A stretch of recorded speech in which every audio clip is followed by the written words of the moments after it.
Ya, karena standar manusia itu kalau menganggap penting, standarnya itu kalau bukan kedudukan, harta benda.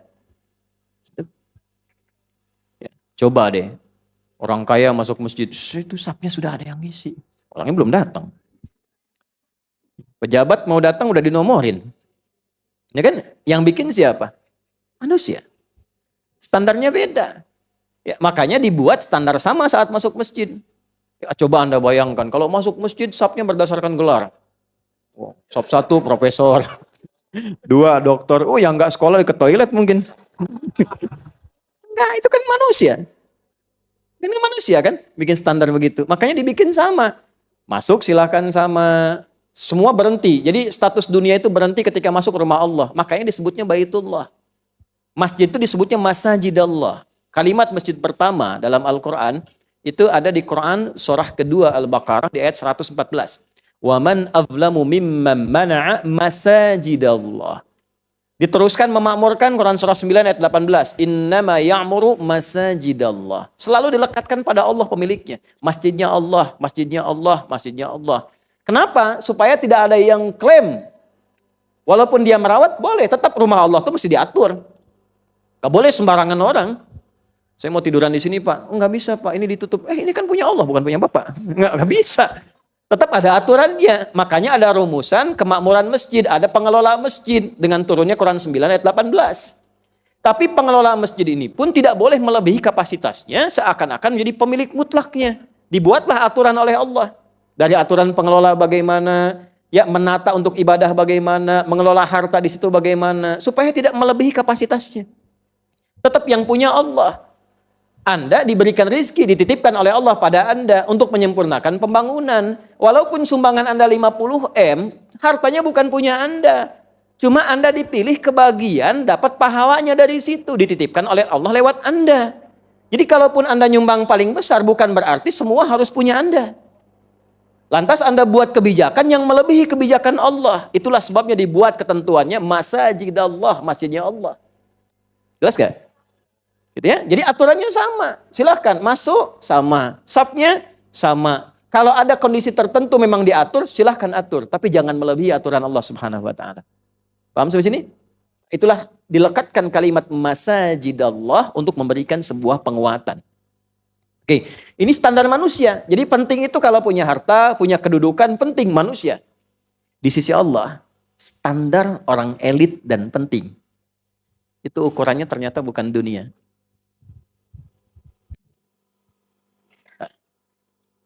Dunia itu bisa harta, bisa kedudukan,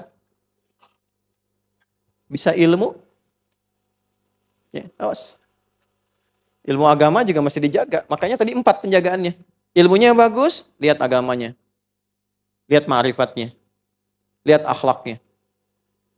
Mau masuk, tapi kalau belum disalamin nggak mau.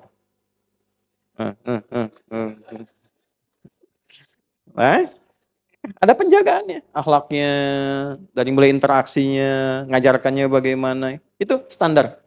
Ini juga sama. Nih, dunia, manusia. Tapi standar Allah satu, takwanya. Ini. Jadi Anda punya keutamaan apapun dari ini, kalau ini hilang, Anda nggak bernilai di hadapan Allah. Tolong catat ini. Anda punya dunia Anda kumpulkan, harta paling banyak silahkan. Menguasai benua. Benua itu bahasa Arabnya qarah. Penguasanya namanya Qarun. Kenapa disebut Qarun? Ada satu tafsir mengatakan karena hartanya begitu banyak seperti punya benua. Dikumpulkan. Anda punya itu tapi nggak punya ini. Anda nggak punya nilai di hadapan Allah. Anda punya kedudukan tinggi, silahkan kendalikan apapun. Silahkan. Tapi Anda nggak punya takwa. Anda nggak bernilai di hadapan Allah. Apalagi ketika Anda punya ini, lalu bertentangan dengan hukum Allah. Melawan, menentang, itu biasanya, maaf, meninggalnya itu saking dikecilkannya oleh Allah, meninggalnya itu bukan hanya nggak wajar, tapi dia anggap rendah. Ya, saya nggak sanggup mencari kata yang lebih kasar itu, rendah aja lah. Ya. Kenal Namrud nggak? Nah, kenal, saya pulang nih. Udah begini. Bu, Namrud tuh meninggalnya kenapa? Bukan cuma nyamuk yang sayapnya tinggal 1. Kan nggak apa ya, nggak enak dengernya gitu. Namrud kan ngaku Tuhan. Tuhan matinya sama nyamuk. Nyamuk setengah sayap lagi, gitu kan? Kan nggak enak, dengernya kan nggak enak tuh. Masa Tuhan matinya sama nyamuk, gitu kan? Ya, Firaun tahu kan? Tahu kisahnya kan? Matinya bagaimana? Tenggelam kan? Ya, dia kan ngaku Tuhan kan? Diviralkan di Quran, Ana Rabbukumul A'la. Pernah nggak ada kalimat begini? Pernah dengar nggak? Firaun ngaku Tuhan, Tuhan kok tenggelam? Tuhan tenggelam. Jadi cara Allah membinasakan itu sederhana sekali untuk menunjukkan bahwa ini nggak ada nilainya. Jadi Anda punya apapun, termasuk punya ilmu merasa hebat, ya kan? Ya, ada Stephen Hawking lah sampai mengatakan Tuhan telah mati. Dia yang mati duluan. Ya kan?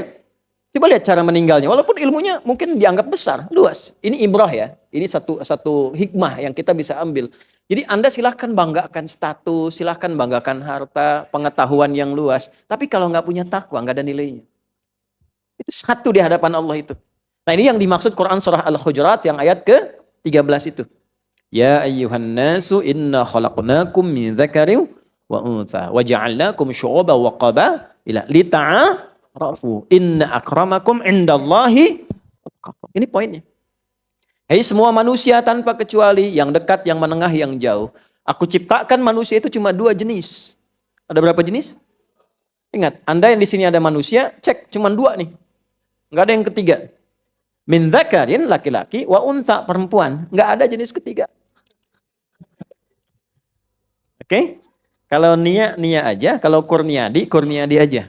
Udah. Paham ya? Baik. Jadi cuma 2, tidak ada yang ketiga. Wa ja'alnakum syu'uban wa qabail. Dari situ kemudian silahkan saling mengenal, berta'aruf, membangun hubungan sosial dari kekeluargaan sampai masyarakat. Tapi kalau nanti naik statusnya, bergaul dengan orang, ya, maaf mungkin ada yang disanjung, ditinggikan, dihormati, wajar keduniaan. Tapi kata Allah dalam pandanganku standarnya 1. Inna akramakum indallahi indan nasi. Mungkin di kalangan manusia, mungkin aghnakum yang paling kaya. Ya. Mungkin aktsarukum amwala aw mala, yang paling banyak hartanya. Ya. Mungkin a'lakum mansiba, yang paling tinggi kedudukannya, tapi indallahi, standar Allahnya yang paling tinggi takwanya. Ini poinnya. Karena itu ketika ada orang sosok biasa pun, tapi dia merasa ingin mengenal Allah lebih jauh, ingin menaati Allah lebih giat, ingin tahu aturan Allah lebih dalam supaya dipatuhi dan dijalankan, maka standarnya diangkat oleh Allah tinggi melebihi orang-orang yang dianggap penting ini. Itulah poinnya.